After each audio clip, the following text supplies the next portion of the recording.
Nggak ada uang. Nggak ada uang. Kas keluar itu yang minyak. Kas keluar semua. Minyak kayu putih, kas keluar. Kas keluar semua. Iya. Kas keluar.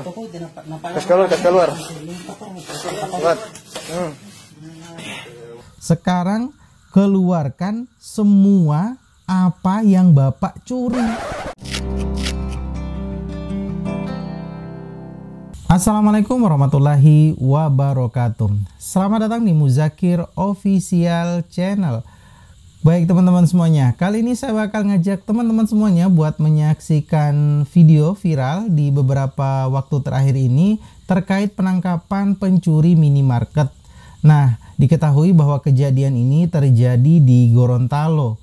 Namun, jika saya amati ya, kayaknya ya, yang dilakukan oleh pegawai minimarket ini atau orang-orang yang terlibat penangkapan si pencurinya ini sedikit berlebihan ya, sedikit berlebihan, dan saya malah ngerasa gimana gitu ya. Nah, biar nggak penasaran teman-teman semuanya, mari kita saksikan bareng-bareng.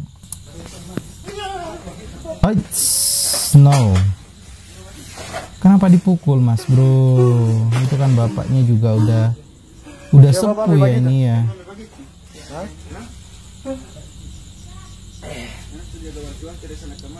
Oke.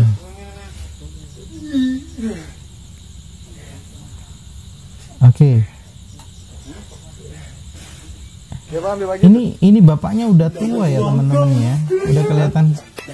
Ini udah mbah-mbah ya. Ini udah tua ya. Nggak ada uang katanya ya. Kok saya jadi kasihan ya lihatnya ya.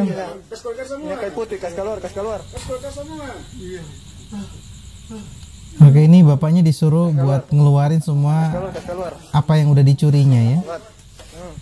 Oke. Kas keluar semua, kas keluar. Oke. Keluar.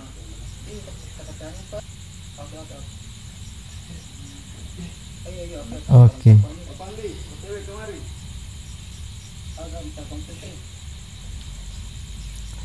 Ini bapaknya lagi ngeluarin ya, dikeluarin barang-barang yang dicurinya ya. Oke. Kok bisa sampai segitunya? Lagi.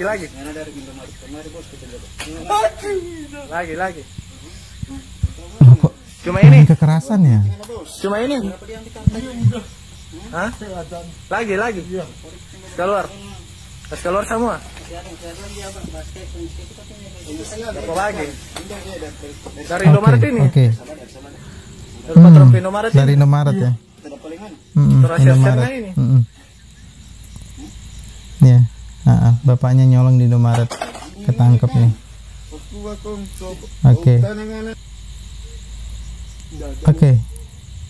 Ya ada uang.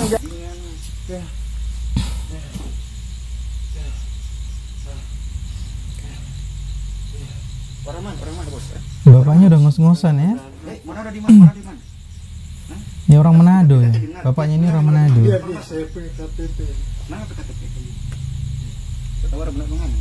Saya kehabisan uang. Bukan kehabisan uang selama di sini, bro. Selama nggak di sini. Baru kali ini, beberapa minggu nggak di sini. Sudah buat punya 1 bulan.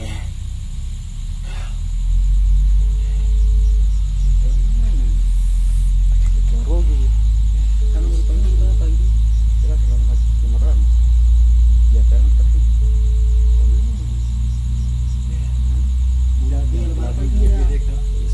buka lagi, sana. Enggak, sumpah. Mana kan abata, di mana tas mana abata?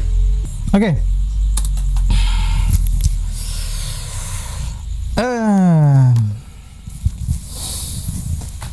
Oke, teman-teman semuanya. Kita saksikan bareng ya gimana videonya ya. Sekarang saya akan menilai ya dari dua sisi ya terkait si pencurinya dan si pegawai minimarketnya. Nah, jadi kalau misalkan kita lihat ya, kita simak ya, memang ya si bapak-bapak ini atau si mbah-mbah ini yang udah tua ini ya. Oke, yang ia lakukan adalah memang benar kasus pencurian, dan itu memang tidak dibenarkan karena dia sudah mencuri. Oke, si bapak ini salah. Yakin bapak ini salah karena dia sudah mencuri. Oke, sekarang kita masuk ke yang pegawai minimarketnya ya. Pegawai minimarketnya. Nah, si pegawai minimarketnya marah terkait kelakuan si bapaknya ini, kelakuan si pencurinya ini. Dia marah, emosi karena ngelihat si bapaknya ini nyolong ya. Otomatis wajar itu terjadi ya, itu wajar itu terjadi karena dari apa yang saya tahu ya sekilas ya, mungkin teman-teman kalau tahu ya bisa disampaikan atau bisa diluruskan, tapi sekilas yang saya tahu bahwa setiap barang yang hilang di minimarket tempat seseorang itu bekerja, maka kasir yang incas di saat itu dia yang akan membayar barang-barang apa yang hilang. Dan ini mungkin wajar mengapa si pegawai minimarketnya ini marah. Oke, dari situ fair ya masalahnya ya, fair. Sekarang kita lihat dari nilai barang yang dicuri si bapaknya ini ya. Di sini terlihat si bapaknya ini mencuri banyak minyak kayu putih ya. Dan sekarang kita lihat perlakuan dari si pegawai minimarketnya. Nah, si pegawai minimarketnya ini telah melakukan kesalahan besar dan kesalahan fatal. Apa? Dia main fisik, Mas Bro. Oke, jadi gini ya, Bro. Jangan sampai ya, ini dari sekilas hukum yang saya tahu. Saya memang bukan orang pakar hukum dan mungkin teman-teman kalau punya pemahaman yang lebih dari saya bisa sampaikan saja, tapi ini sekilas yang saya tahu. Si bapaknya ini mencuri. Itu udah pasti. Namun kalian udah main fisik, Mas Bro. Lo udah mukul si bapaknya ini ya. Jika terjadi sesuatu sama bapaknya ini, maka yang akan terjadi adalah dia akan membandingkan hukum ya. Seberapa besar yang ia curi, kasus pencurian dan kasus pemukulan. Dan ini akan yang bentrok. Nanti akan dilihat berapa besar akibat yang ditimbulkan dari kasus pencurian itu dan berapa yang diterima oleh bapaknya itu atau perlakuan yang diterima oleh bapaknya itu ya. Ya kalau misalkan dari saya pribadi ya, ini saya pribadi ya, saya menyalahkan si bapaknya karena bapaknya udah nyolong ya. Nggak bisa, nggak boleh, nggak bisa dibenarkan dalam sudut pandang apapun. Tapi di negara kita, negara hukum, Mas Bro, negara kita ini negara hukum yang segala sesuatunya itu ada hukumnya. Jangan main hakim sendiri ya, jangan main hakim sendiri karena gini ya, kasihan bapak ini udah tua ya. Saya aja ngelihatnya udah nggak tega ya, meskipun bapaknya udah mencuri ya, tapi kalau kita lihat bapaknya ini udah tua dan udah sepuh. Bisa dilakukan dengan secara baik-baik.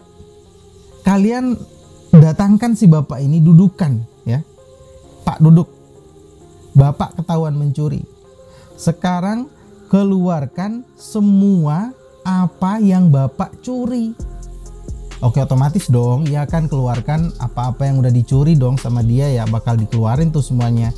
Karena kasus ini bukan kali ini aja terjadi, banyak terjadi. Bahkan sempat viral di beberapa tahun terakhir seorang polisi yang memergoki pencuri di minimarket dan berujung si polisinya yang malah ngebantu bapaknya karena memang di saat itu bapaknya itu tengah kesulitan untuk membeli susu dan akhirnya si polisinya ini berbaik hati, dibelikan susulah si bapak itu, diberikan ke anaknya. Dan itu benar-benar bapaknya lagi butuh susu tapi udah nggak ada duitnya. Nah, terlepas dari situ teman-teman, harusnya kalian dudukan si bapak ini, kemudian keluarkan seluruh apa yang ia curi ya.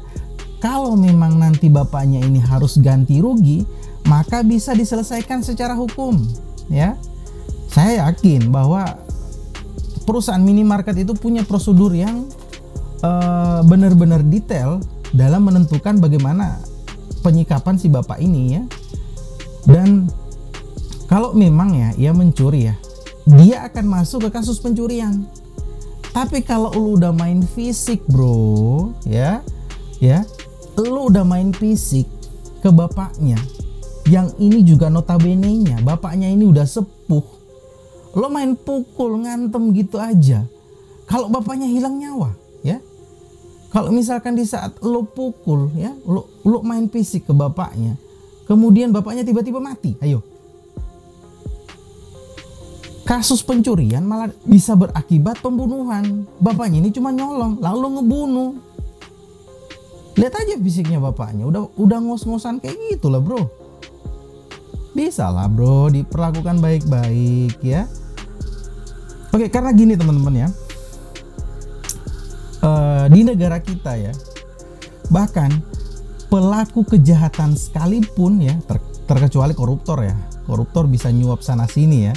Ya ini kita ngomong yang pelaku kriminal yang sebenarnya ya, atau misalkan orang yang ketangkep lah istilahnya gitulah, di luar dari koruptor, karena koruptor bisa main suntik sana suntik sini ya, dan bisa diringankan. Oke, kembali ke pembahasan. Orang yang telah melakukan kejahatan sekalipun di negeri ini tetap dilindungi sama negara ya. Bentuk perlindungannya tuh kayak apa tuh? Oke, ia dicabut kebebasannya ya, namun hak hidupnya masih tetap diberikan sama negara. Buktinya apa? Para narapidana itu tetap diberikan makan secara gratis lagi. Yang ngebiayain siapa? Ya negara yang ngebiayain. Itu artinya mereka yang udah melakukan kejahatan aja tetap diberikan hak hidup sama negara ini ya.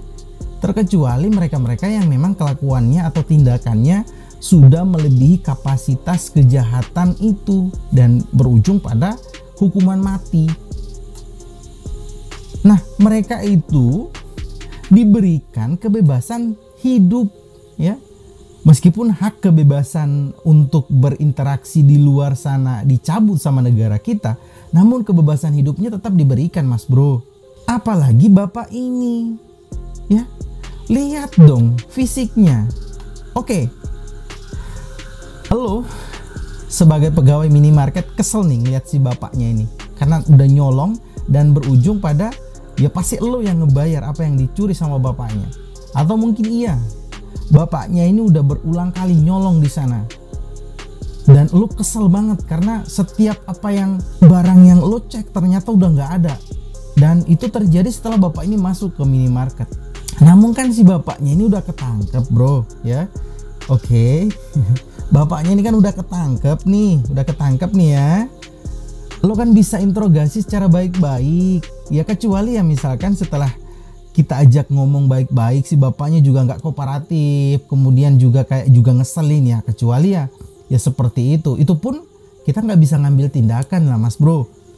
Kita masih ada aparat ya, kalau misalkan ini terjadi di desa minimal masih ada kepala dusunnya lah, atau ada linmas yang nanti akan mengamankan perkara-perkara seperti ini, atau ada hansip-hansip desa lah ya, seperti itu ya. Kalaupun itu terjadi di kelurahan atau di perkotaan, maka ada RT RW-nya.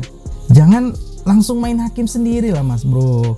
Semoga kasus ini bisa mendapatkan pencerahan yang baik dan bisa diselesaikan dengan secara baik-baik. Tapi tetap bro, gue sayangkan kenapa lo main fisik ke bapaknya seperti itu. Oke teman-teman, demikian dari saya. Terima kasih teman-teman udah menyaksikan video ini dari awal hingga akhir. Bila teman-teman punya asumsi lain ataupun punya pemikiran lain berbeda dari apa yang saya sampaikan tadi, mungkin bisa disampaikan aja di kolom komentar. Dan bisa, bila teman-teman punya kritik ataupun oke bro, gue nggak sependapat dari apa yang lo sampaikan, ya bisa disampaikan aja argumennya di kolom komentar. Dan bila saya ada salah-salah kata karena lumayan agak emosian tadi ya, itu mohon dimaafkan. Segala kebaikan itu datangnya dari Allah dan kesalahan itu datangnya dari saya pribadi. Assalamualaikum warahmatullahi wabarakatuh.